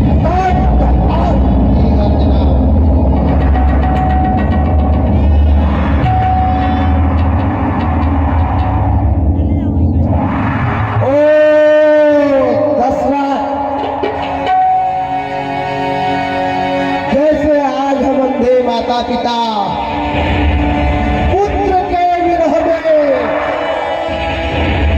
तड़प तड़प कर मर रहे हैं, तड़प तड़प कर मर रहे हैं। वैसे तू भी पुत्र के विरह में तड़प तड़प कर मरेगा, तड़प तड़प कर मरेगा।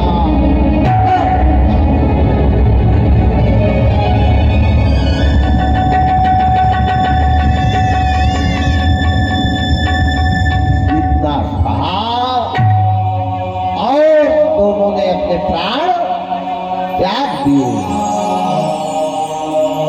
अब एक बात बताओ, श्रवण के माता पिता ने राजा दशरथ को श्राप दिया या वरदान दिया?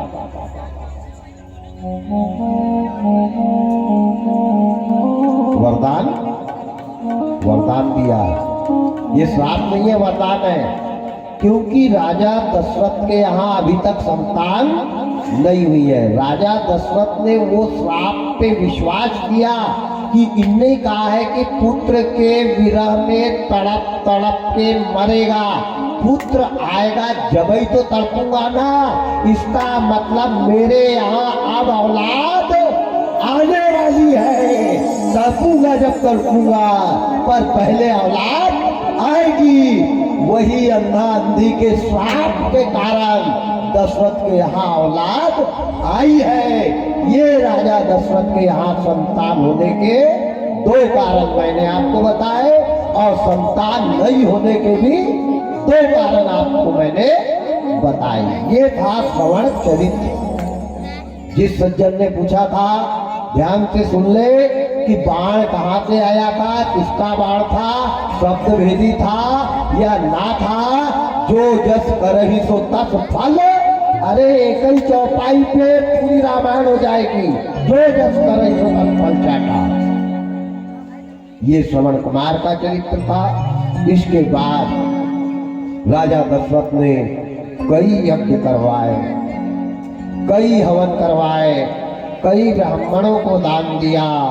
सब कुछ घर में है, तीनों रानी प्रसन्न है, मंत्री पुत्र के जैसा सुमंत है, नौकर चाकर राजपाट यशस्वी, किसी चीज की कोई कमी नहीं। पर एक दिन राजा दशरथ दरवाजे पे बैठे हैं और बैठ करके रो रहे हैं। एक बार बाबा तुलसीदास जी बड़ा सुंदर लिखते हैं। क्या लिखते हैं? एक बार पति मन माहे, एक बार पति मन माहे, भाई ग्लानि मोरे सुत नाहि, भई ग्लानि मोरे सुत नाहि। एक बार पति मन माहे, एक बार पति मन माहे, पति मन माहे, भाई ग्लानि मोरे सुत नाहि, भई ग्लानि मोरे सुत नाहि। भाई ग्लानि मोरे सुत नाहि। कौन रो रहा है? अयोध्या के दरवाजे पे बैठ के कौन रो रहा है? तुलसीदास जी ने क्या कहा? एक बार भूपति, भू यानी पृथ्वी और पति यानी, पति का मतलब क्या होता है? बड़ी विडंबना है। माताओं को सभी कहते हैं पति की सेवा करो जब कल्याण होगा, पति की सेवा करो जब कल्याण होगा। ये तो अपने पति की सेवा करके कल्याण पालेंगी। और इधर मुकाट, ये है कोई कंजूस? ध्यान देना, अगर माताएं अपने पति की सेवा करके परम धाम को प्राप्त करती है तो पुरुष को भी अपने पति की सेवा करना चाहिए। आदमी का पति होता कि नहीं? आज तक ऐसी कथा नहीं सुनी भाई, उनका पति रहता, आदमी का कोई पति रहता क्या? पागल टाइप कुछ भी बोल रहा महाराज। माताओं का जैसे पति होता है ऐसे पुरुषों का भी पति है। कौन? रघुपति राघव राजा राम पति तपावत सीताराम। रघुपति राघव राजा राम पतित पावन सीताराम। सीताराम भज प्यारे मन सीताराम। सीताराम सीताराम भज प्यारे मन सीताराम। रघुपति राघव राजा राम पतित पावन सीताराम। रघुपति राघव राजा राम पतित पावन सीताराम। पति का मतलब होता है हस्बैंड नहीं, पति का मतलब होता है पतितों को जो तार दे। तो दशरथ कौन है? भूपति। पति का मतलब होता है पालक, पालन करता। पति का मतलब होता है मालिक। पति का मतलब होता है संभालने वाला। पति का मतलब होता है रक्षा करने वाला। पति का मतलब होता है संकट से बचाने वाला, वो है पति। ध्यान देना। तो राजा दशरथ कौन है? भूपति। भू यानी पृथ्वी, भू यानी भूमि, और पति यानी पालन करता। पृथ्वी का पालन करने वाला, पृथ्वी को प्रसन्न करने वाला आज दरवाजे पे बैठकर रो रहा है। समय एक बार भूपति मन माही, मन में विचार आया। क्या विचार आया? भई ग्लानि मोरे सुत नहीं। भगवान मेरे यहाँ आज तक बेटा नहीं हुआ, क्या मैं वैसे ही रहूंगा? क्या जटायु की वाणी खाली जाएगी?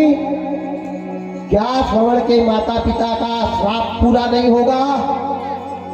अच्छा, जब संतान नहीं हो तो क्या करना चाहिए? है? जबलपुर में जाके चेकअप करवाना चाहिए। आजकल तो वही हो रहा है। क्या करना चाहिए? शास्त्र बड़ा अच्छा बताता है। जब दशरथ जी के यहाँ संतान नहीं हुई, दुनिया के लोगों ध्यान देना, जब जीवन में कोई संकट आए, कोई परेशानी आए, कोई मुसीबत आए, कोई काम बार बार बिगड़ जाए, तो किसके पास जाना?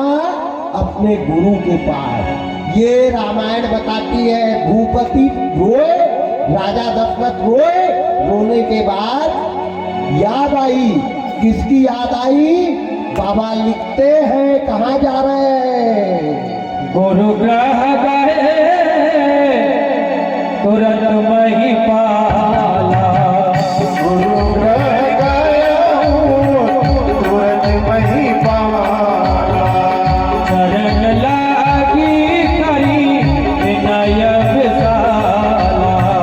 शरण लागी करी विनय विशाला। गुरु ग्रह गए तुरंत मही पाला। गुरु ग्रह गए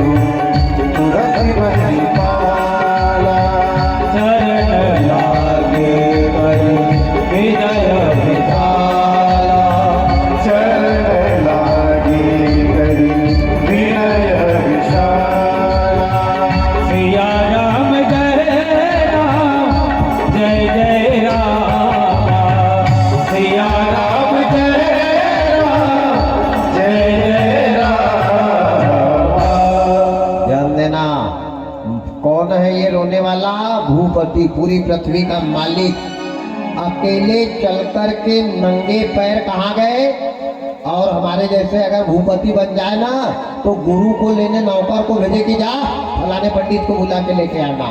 ये धर्म नहीं कहता। गुरु ग्रह गए तुरंत महिपाला, राजा दशरथ अपने गुरु वशिष्ठ जी के आ गए और चरण लाज गए। कैसे? नंगे पैर गए हैं। नंगे पैर जाकर के चारों हाथ पैर लंबे कर गुरु जी को साष्टांग प्रणाम किया है। ये है रघुवंशियों के कुल की नीति, ये है रघुवंशियों का धर्म, ये है रघुवंशियों की शिक्षा।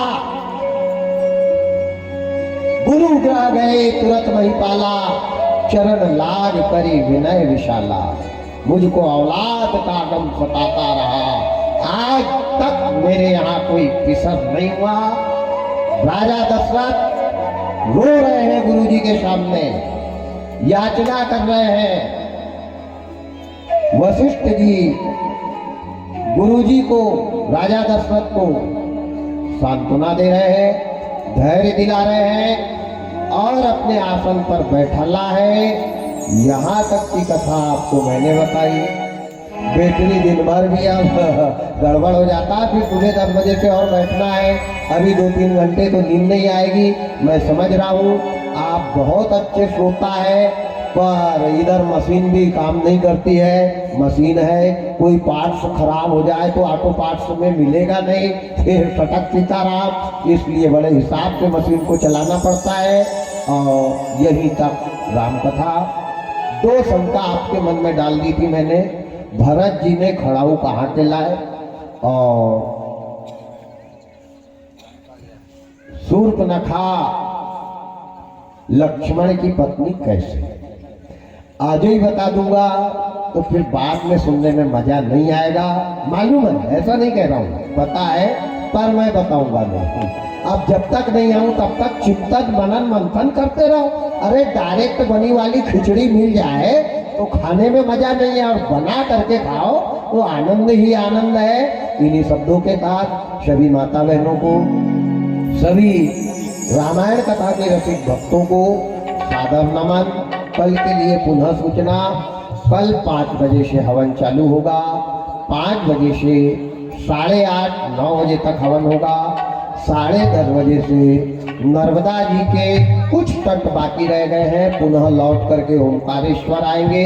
ओमकारेश्वर आकर के यज्ञ दान आदि कन्या भोज सब हमारे परिक्रमावासी यहाँ करवाएंगे। और जो भक्त बाहर से पधारे हैं उनके लिए विशेष सूचना कि कल आप विशेष रूप से रघुवंशी परिवार के निमंत्रण को स्वीकार कर सादर आमंत्रित हैं। आप भी आए, परिवार को भी लाए। जिंदगी जब तक रहेगी फुर्सत न होगी, कल समय ऐसा निकालो, प्रेम कर लो श्री राम से। उतारो है सखी, मैं मनाऊं है सखी, हो राजा राम जी के आरती उतारो है सखी, हो राजा राम जी की आरती उतारो है सखी। उतारो है सखी, उतारो है सखी।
रंग राम